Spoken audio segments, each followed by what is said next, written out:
यशवह messiah के महान और सामर्थ्य नाम में मेरा आप सबको शबद शलोम।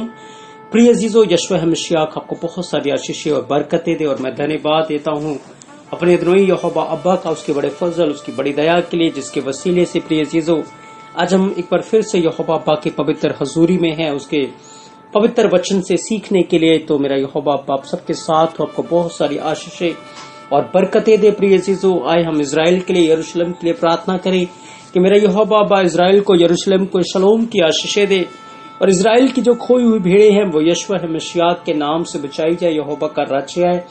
और यहोवा आप सबके साथ हो, आपको बहुत सारी आशीषें और बरकतें दे। प्रिय अजीजो, आज का जो हमारा विषय है, इस बात के विषय में आज हम गौर करेंगे, वो है जीवन रूपी मंदिर को शुद्ध रखने के लिए 7 कुंजी है। प्रिय अजीजो, इन 7 बातों के ऊपर आज हम गौर करेंगे और ये 7 बातें जब आप अपने जीवन के अंदर लागू करेंगे तो सच में आप जो पवित्र आत्मा का मंदिर है, आप जो पवित्र आत्मा के रहने का स्थान है, आप अपने आप को शुद्ध रख पाएंगे। प्रिय अजीजो, अपने आप को पवित्र रख पाएंगे, क्योंकि बहुत जरूरी है हमारा जो जीवन रूपी मंदिर है वो यहोवा के लिए शुद्ध हो, क्योंकि यहोवा को शुद्धताई, पवित्रताई पसंद है। और बाइबल बयान करती है कि बिना पवित्रताई के कोई भी यहोवा को नहीं देख सकता। प्रिय अजीजो, इसीलिए बहुत जरूरी है कि हम अपना जीवन पूरी पवित्रता में गुजारे, ताकि हम यहोवा अब्बा के जलाल को देख सके, उसकी उपस्थिति को अपने जीवन में महसूस कर सके। लेकिन बहुत सारी ऐसी आज बातें हमारे साथ होती हैं जो हमारे जीवन के अंदर से यहोवा की उपस्थिति को डिस्टर्ब करती है और हमें यहोवा के जलाल से भटकाकर इस संसारिक दुनिया की मोह माया में या संसारिक दुनिया के ऐशो आराम में और अभिलाषाओं में हमें बिजी कर देती है, कंफ्यूज कर देती है। प्रिय अजीजों, तो हमें अपने जीवन का इस मंदिर को पवित्र रखने के लिए बहुत ज्यादा इसका ख्याल रखना है। और सबसे ज्यादा बाइबल बयान करती है कि हमें अपने मन का ख्याल रखना है, क्योंकि जीवन का जो मूल स्रोत है वो हमारा मन ही है। प्रिय अजीजों, तो हमें सबसे ज्यादा अपने मन का ख्याल रखना है, ताकि हमारा जो जीवन रूपी मंदिर है वो यहोवा के लिए शुद्ध रहे। प्रिय अजीजों, तो आज हम उन 7 की के विषय में गौर करें। याद रखें, सबसे पहला जो की है, कुंजी है, वो है प्रार्थना। सच में प्रिय अजीजों, आज मसीह लोग प्रार्थना में बहुत निर्बल होते जा रहे हैं, उनके प्रार्थना का जीवन ठंडा होता जा रहा है। और ये एक सबसे बड़ा कारण है मसीह जीवन में आत्मिक गिरावट के। प्रिय अजीजों, यशवह मशिया ने बताया था कि जागते रहो और निरंतर प्रार्थना में करते रहो, क्योंकि जब हम निरंतर प्रार्थना करेंगे तो हम बड़ी बड़ी परीक्षाओं के ऊपर जय हासिल करेंगे। सच में प्रिय अजीजों, प्रार्थना वो कुंजी है, वो हथियार है जिसके द्वारा प्रिय अजीजों हमारा जो रिलेशन है, हमारा जो जीवन है वो यहोवा के कांटेक्ट में आता है, यीशु मसीह के कांटेक्ट में आता है। और प्रार्थना के द्वारा हम यहोवा से बातचीत करते हैं। प्रिय अजीजों, याद रखें, प्रार्थना आप चलते फिरते भी कर सकते हैं, प्रार्थना आप सोते हुए भी कर सकते हैं, प्रार्थना आप लेटे हुए भी कर सकते हैं, प्रार्थना आप घुटनों के बल कर सकते हैं। याद रखें, प्रार्थना यहोवा के वचनों के ऊपर ध्यान लगाना है। जब आप यहोवा के वचनों के ऊपर ध्यान लगाते हैं, यहोवा के वचन के अनुसार बातें करते हैं, याद रखें आप प्रार्थना में रहते हैं। जब हमारी बातें वचन से बाहर होती हैं तो हम प्रार्थना से बाहर हो जाते हैं, क्योंकि प्रिय अजीजों, वचन ही है यहोवा का जो हमारा कांटेक्ट, हमारा रिश्ता यहोवा के साथ सीधा कायम कर देता है। इसीलिए जब आप प्रार्थना करते हैं, प्रार्थना में बैठते हैं, आपकी प्रार्थना वचन के अनुसार होनी चाहिए, क्योंकि बाइबल के अंदर जब आप पढ़ते हैं प्रिय अजीजों, यूहन्ना कहता है तुम मांगते हो और तुम्हें मिल जाता है, और याकूब बताता है कि तुम मांगते हो और तुम्हें नहीं मिलता। और वो इसका कारण भी बताता है कि जब तुम मांगते हो तुम्हें मिल जाता है। क्यों मिल जाता है? क्योंकि तुम उसकी इच्छा के अनुसार, उसके वचन के अनुसार मांगते हो। लेकिन याकूब बताता है कि जब तुम मांगते हो तुमको नहीं मिलता। क्यों नहीं मिलता? क्योंकि तुम अपनी अभिलाषाओं के अनुसार उसे मांगते हो, ताकि अपने भोग विलास में उसे उड़ा दो। प्रिय अजीजों, याद रखें, यहोवा हमारे आत्मिक जीवन से प्रसन्न होता है, हमारा आत्मिक जीवन किस रीति से उसके साथ चल रहा है, ये बातें मैटर करती है। और जब आप अपने जीवन को प्रार्थना में निरंतर बनाकर रखेंगे तो आप यहोवा की मर्जी को जान पाएंगे। यहोवा के साथ आपका रिश्ता जो है, कांटेक्ट जो है, बातचीत है, वो लगातार बनी रहेगी। प्रिय जीसो, याद रखें, जरूरी नहीं है कि प्रार्थना में आप कुछ बोलें।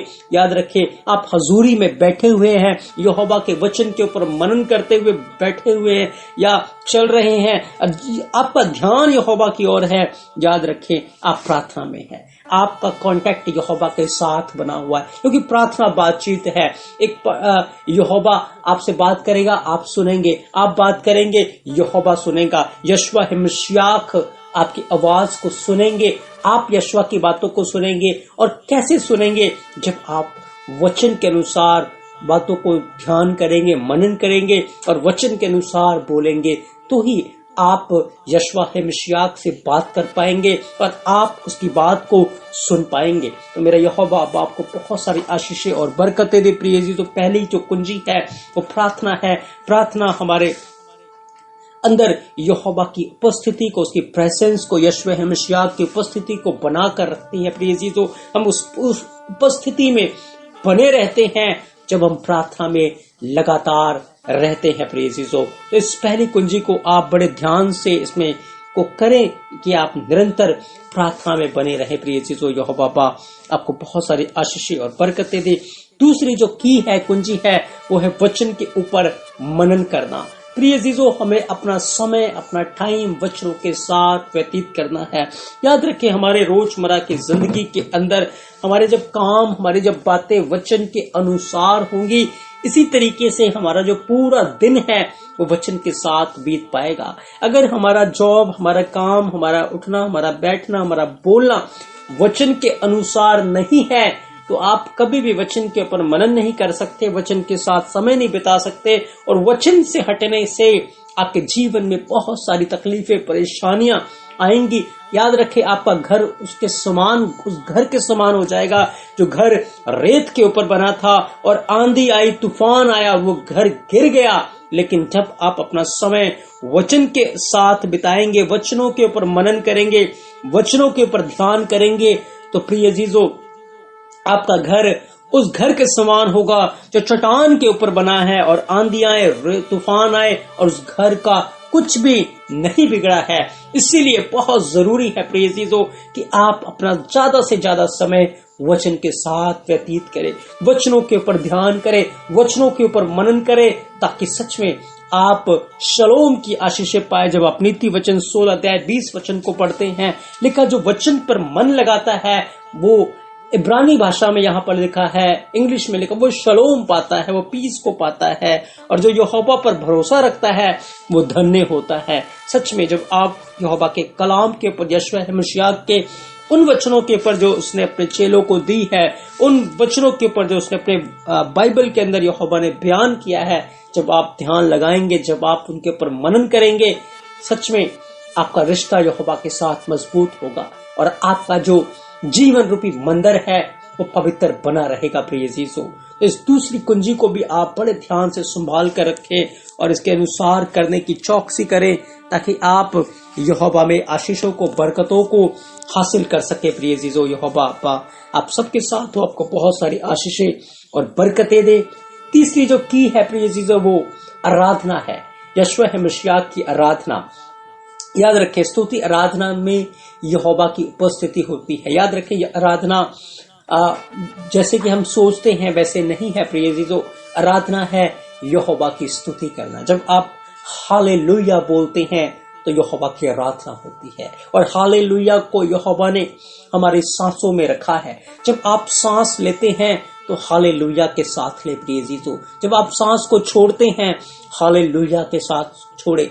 याद रखें, हालेलुया का अर्थ है यहोवा की स्तुति करना, यहोवा की प्रशंसा करना। क्योंकि जब आप स्वर्ग में जाएंगे तो आप दिन रात हालेलुया के शब्द से ही यहोवा के नाम को आदर देंगे, जलाल देंगे, महिमा करेंगे। प्रिय जीसू, तो ये हालेलुया जो है वो बहुत ही पवित्र शब्द है, और ये इब्रानी भाषा में इसका अर्थ है यह की स्तुति हो, यहोवा की स्तुति हो। प्रिय अजीजों, हमारे काम, हमारा जीवन यहोवा की स्तुति का कारण हो, यहोवा की महिमा का कारण हो। और जब आप हालेलुया बोलते हैं, हालेलुया में प्रेज करते हैं, हालेलुया में वर्शिप करते हैं, हालेलुया ही वो आराधना है जो हमें यहोवा के साथ जोड़ती है, जो यहोवा के हृदय के अनुसार है, यहोवा के मन के अनुसार है। प्रिय अजीजों, तो आप चलते फिरते उठते बैठते आप हालेलुया शब्द के द्वारा यहोवा की महिमा करें, यहोवा की स्तुति करें। हालेलुयाह, हालेलुयाह, यह लगाना है प्रिय अजीजों।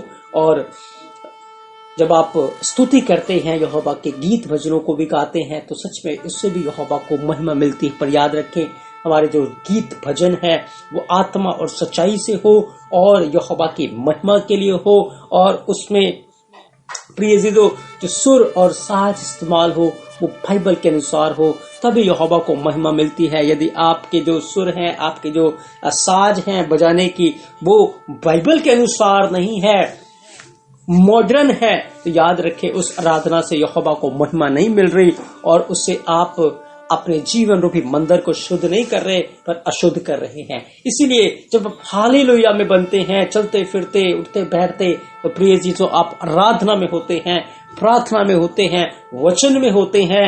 इसीलिए हालेलुया बोलकर आराधना करना बहुत ही ब्लेसेड है, बहुत ही अद्भुत आशीषों से भरा हुआ है। आप इस रीति से यहोवा के नाम को जलाल दे। यहोवा अब आप सबके साथ हो, आपको बहुत सारी आशीषें और बरकतें दे। प्रिय अजीजों, चौथी जो कुंजी है उसके विषय में गौर करेंगे, लेकिन उससे पहले मैं आपको एक उदाहरण बताना चाहता हूं आराधना के द्वारा क्या हुआ। जब पौलुस और सिलास बंदी गृह के अंदर थे, उनके हाथ पांव काट में ठोके हुए थे। उस विपरीत परिस्थिति में जब उनके पूरे बॉडी के अंदर पेन हो रहा था, हाथों पांव में से खून निकल रहा था, और इतने पेन में होने के बावजूद लिखा है वो भजन गा रहे थे, वो आराधना कर रहे थे, वो हालेलुया बोल रहे थे। और हालेलुया जब वो बोल रहे थे तो एक बड़ा भूडोल वहां हुआ, और प्रिय जीजो बंदी गृह की नींवें हिल गई, और लिखा है उनके बंधन जो थे वो खोले गए। सच में जब आप हालेलुया में प्रेज करते हैं, आराधना करते हैं, यहोवा के नाम को जलाल देते हैं, जितने बंधन आपके जीवन में हैं वो खोलते हैं। प्रिय जीजो, आपके अंदर से शोक चला जाता है, आपके अंदर से उदासी चली जाती है, आपके अंदर से निराशापन चली जाती है, अंधकार की दीवारें ढा दी जाती हैं, और टेंशन की, बीमारी की जो बंधन है वो खुलते हैं। प्रिय जीजो, इसीलिए अपना जीवन आराधना में बिताएं, ताकि आप हालेलुया जब बोलकर आराधना करते हैं, उसकी महिमा करते हैं, प्रिय जीजो आपके अंदर, आपके जीवन में जितने भी बंधन हैं वो खुलते हैं, और आप जो यहोवा का मंदिर है, पवित्र आत्मा का मंदिर है, वो शुद्ध रहता है। यहोवा आप सबके साथ हो। प्रिय जीजो, चौथी जो कुंजी है वो है आंखों के साथ वाचा बांधना। आज के संसार में हम देखते हैं कि आंखों के द्वारा बहुत ही शीघ्रता से, बहुत ही आसानी से दुष्ट आत्माएं इंसान के मंदिर के अंदर, जीवन के अंदर प्रवेश कर जाती है। क्योंकि आजकल आप देखते हैं फेसबुक पर, व्हाट्सएप पर, यूट्यूब के ऊपर और टीवी के ऊपर भिन्न भिन्न प्रकार के न्यूज के द्वारा और बहुत सारी चीजों के द्वारा, और जब आप मार्केट में जाएंगे तो ऐसे गलत पोस्टर हैं या ऐसी गलत चीजें हैं जिनको देखकर आप तुरंत भविचार के अंदर चले जाएंगे, जिनको देखकर आप दुष्ट आत्माओं को अपने अंदर आने के लिए वेलकम करते हैं, उन्हें इजाजत देते हैं। इसीलिए प्रिय जीजो आपको अपनी आंखों के साथ वाचा बांधनी है, जैसे अयूब ने बांधी कि मैं किसी के ऊपर क्यों मोहित हूं। इसलिए प्रिय जीजो आपको अपने जीवन रूपी मंदिर को शुद्ध रखने के लिए वचन को अपनी आंख का दिया बनाना है। आपकी आंखों के आगे यहोवा का वचन रहना चाहिए। याद रखिए, आप टेलीविजन को ना देखें, टीवी सीरियल्स को ना देखें, ऐसी कोई भी चीज ना देखें जहां अभिलाषाएं हैं, जहां पाप आता है। यूट्यूब से, फेसबुक से, व्हाट्सएप से ऐसी बातों को ना देखें जो आपको बुराई में लेकर जा रही है, क्योंकि अगर आपने थोड़ा सा भी उनको जगह दिया तो सच में आपका जो पवित्र मंदिर था वो अशुद्ध हो जाएगा, और वो पवित्र आत्मा का मंदिर न रहते हुए दुष्ट आत्माओं से भर जाएगा। प्रिय जीजो, क्योंकि पाप और दुष्ट की जो ताकते हैं वो इसी ताक में है कि किसी को आंखों के द्वारा तुरंत वो विश्वासी के अंदर प्रवेश करके उसको अपने रहने का स्थान बनाए। इसीलिए प्रिय जीजो, आपको अपनी आंखों के साथ वाचा बांधनी है कि मुझे कुछ भी ऐसा गलत नहीं देखना जिसके द्वारा आप पाप के अंदर जाते हैं। आप ऐसी हर चीजों से दूरी बना लीजिए, ऐसी हर जगहों से दूरी बना लीजिए जहां जाकर जिनको देखकर आप पाप में गिर जाते हैं। प्रिय जीजो, यदि आपने अपनी आंखों के ऊपर जय पाली, आंखों की अभिलाषाओं के ऊपर जय पाली, तो आप सच में अपने मंदिर को पवित्र रख पाएंगे और बुराई से बचे रहेंगे। इसीलिए बहुत जरूरी है कि आप अपनी आंखों से वाचा बांधें और बुराई से दूर रहें, गलत ना देखें, वही देखें जो वचन के अनुसार है, वचन के अनुसार जो भला है, वचन के अनुसार जो ठीक है। यदि आप घृणित बातों को टीवी के द्वारा या भिन्न भिन्न प्रकार की चीजों के द्वारा देखेंगे तो याद रखिए आपका मंदिर अशुद्ध हो जाएगा और आप शीघ्र नाश की ओर बढ़ जाएंगे। प्रिय जीजो, तो इसीलिए आप अपनी आंखों के साथ बहुत सावधानी के साथ, बहुत ही ज्यादा सावधान होकर आप ध्यान करें कि आप क्या देखते हैं और बुराई को देखने से बचें, ताकि आपका शरीर, आपका जो पवित्र आत्मा का मंदिर है वो शुद्ध रहे। पांचवी बात है शरीर के साथ वाचा। याद रखें, आप अपने आप के नहीं हैं, पर आपको दाम देकर मोल लिया गया है। आप पवित्र आत्मा का मंदिर है, आप यीशु मसीह का देह हैं। सच में कलीसिया जो है वो मसीह की देह है। प्रिय जीजो, इसीलिए कलीसिया को अपने आप को शुद्ध रखना है। शरीर के साथ वाचा बांधने से मतलब है बहुत सारी बातें हम अपने शरीर के अंदर करते हैं। मैं उदाहरण के एक बात बताना चाहता हूँ। हमारा शरीर पवित्र आत्मा का मंदिर है, लेकिन आज बहुत सारे मसीह लोग ऐसे हैं जो अपने शरीरों के ऊपर टैटूज बनाते हैं और शरीरों के ऊपर गलत तरीके के कपड़े पहनते हैं, वस्त्र पहनते हैं और शरीर में ऐसी बहुत सारी चीजें करते हैं जो वचन के अनुसार नहीं है। और ये बातें उनके शरीर को अशुद्ध करती है, ये बातें उनको वचन से दूर ले जाती है, वचन के खिलाफ है और वो अपने शरीर को अपवित्र कर देते हैं। इसलिए प्रिय जीजो, आप अपने शरीरों के ऊपर किसी प्रकार का टैटू चिन्ह ना बनाएं, क्योंकि ये बाइबल के खिलाफ है। आपके वस्त्र वचन के अनुसार हो, नहीं तो आपका शरीर अशुद्ध हो जाएगा और आप पवित्र आत्मा का मंदिर नहीं रह पाएंगे। इसीलिए आप चाहते हैं कि अगर आपका जो पवित्र आत्मा का मंदिर है वो शुद्ध रहे, तो आपको वचन के अनुसार अपने शरीर को सजाना है, संवारना है, तभी आपका शरीर शुद्ध रहेगा। इसलिए आज आप अपने शरीर से वाचा बांधे कि आप अपने शरीर के लिए जो कुछ भी पहनेंगे, जो कुछ भी करेंगे, वचन के अनुसार करेंगे। वचन से बाहर कुछ भी आप अपने शरीर को मुहैया नहीं कराएंगे। प्रिय जीजो, बहुत सारे लोग हैं जो आलस में, सुस्ती में जाकर वचन से दूर हो गए हैं। वो अपने शरीर को नाश की ओर लेकर जा रहे हैं। लेकिन याद रखिए, आपका शरीर पवित्र आत्मा का मंदिर है। इसको प्रार्थना में लगाना है, इसको आराधना में लगाना है, इसको संगति में लगाना है, इसको यहोवा की महिमा के लिए इस्तेमाल करना है, ताकि आप यहोवा का मंदिर शुद्ध रहे और यहोवा की महिमा आपके द्वारा होने पाए। प्रिय जीजो, छठी जो कुंजी है वो है मुंह के साथ, जीभ के साथ वाचा बांधना है। आपको अपने जीभ के साथ वाचा बांधना है कि आप अपने मुंह से कोई भी गंदी बात, गलत शब्द नहीं बोलेंगे, न गाली न श्राप, और सिर्फ आशीष को ही आप बोले, क्योंकि वचन में लिखा है कि तुम आशीष के वारिस होने के लिए बुलाए गए हो। जीभ एक विश्वासी को बहुत जल्दी पाप में ले जाती है और बड़े से बड़े लोगों को जीभ गुनाह के में लेके जाती है, क्योंकि जीभ लिखा है ऐसा छोटा सा अंग है जो पूरे जंगल के अंदर आग लगा देता है। धनी अपने जीभ के द्वारा खूब पाप कर रहा था।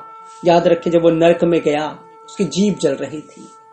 प्रिय जीजो, आज बहुत सारे विश्वासी अपने जीभ के ऊपर कंट्रोल नहीं रखते और अपने जीभ के द्वारा एक दूसरे को मारते हैं, एक दूसरे को काटते हैं, एक दूसरे के खिलाफ बातें करते हैं, एक दूसरे की बुराइयां करते हैं और वो अपने लिए नरक में जगह तैयार कर रही हैं, क्योंकि जीभ आपको नरक में बड़े आसानी से ले जाएगा। इसीलिए आपको अपने जीभ के साथ, मुंह के साथ वाचा बांधना है कि कोई भी गलत बात जीभ में से बाहर ना आए। आप ऐसे बोले जैसे यहोवा का वचन बोलते हैं, नहीं तो चुप रहे। प्रिय यीशु, चुप रहना बहुत अच्छा है।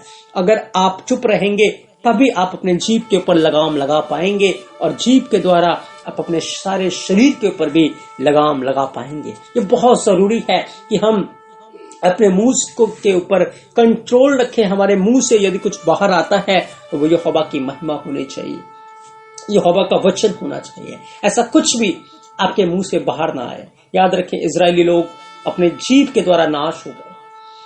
एक बड़ी कौम इजरायली जो थे वो मिस्र से बाहर निकले और गिनती में वो उस समय बहुत ज्यादा थे, लेकिन सिर्फ अपने मुंह के कारण उनकी जीभ ने उनको जंगल में नाश कर दिया और वो उस प्रॉमिस लैंड में, कनान में नहीं जा पाए। क्यों? क्योंकि वो कुड़कुड़ाते थे, वो बुड़बुड़ाते थे अपनी जीभ के द्वारा। अपनी जीभ के द्वारा उन्होंने जीभ के स्वाद के लिए एक बार मन्ना को तुच्छ जाना और मन्ना के खिलाफ बातें की और उनके बीच में डसने वाले सांप आ गए थे। वो नाश होने लगे, मरने लगे थे प्रिय चीजों। उनकी जीभ उनको बुराई में ले गई। याद रखें, कोरा और दतान को उनकी जीभ ने जीवत ही अधलोक में पहुंचा दिया था प्रिय चीजों। इसीलिए अपने जीभ के ऊपर कंट्रोल रखें, नहीं तो ये जीभ आपको जूते भी पड़वा सकता है, आपको बुराई में भी ले जा सकता है, नरक भी लेके जा सकता है। और ये जीभ यदि आपने वचन के अनुसार इस्तेमाल किया, आपको स्वर्ग ले जाएगा और आपको आशीषों का बारिश बना देगा प्रिय चीजों। तो मेरा अदनोई यहोवा आपके साथ हो, आपको बहुत सारी आशीषें और बरकतें दे। आप अपने जीभ के साथ वाचा बांधे और साथ भी जो बहुत इंपॉर्टेंट बात है वो हृदय के साथ वाचा बांधी। बाइबल यदि किसी के विषय में बताती है कि हमें सबसे ज्यादा चौकसी करना है, वो आपका हृदय है, आपका मन है। आपके दिमाग के अंदर ही आपका मन होता है और आप जान सकते हैं कि यहाँ पर वचन है या बुराई की बातें हैं। वो आप अपने मन के द्वारा जान सकते हैं, अपने दिमाग के द्वारा जान सकते हैं कि आपके अंदर क्या चल रहा है, आपके दिमाग में क्या चल रहा है।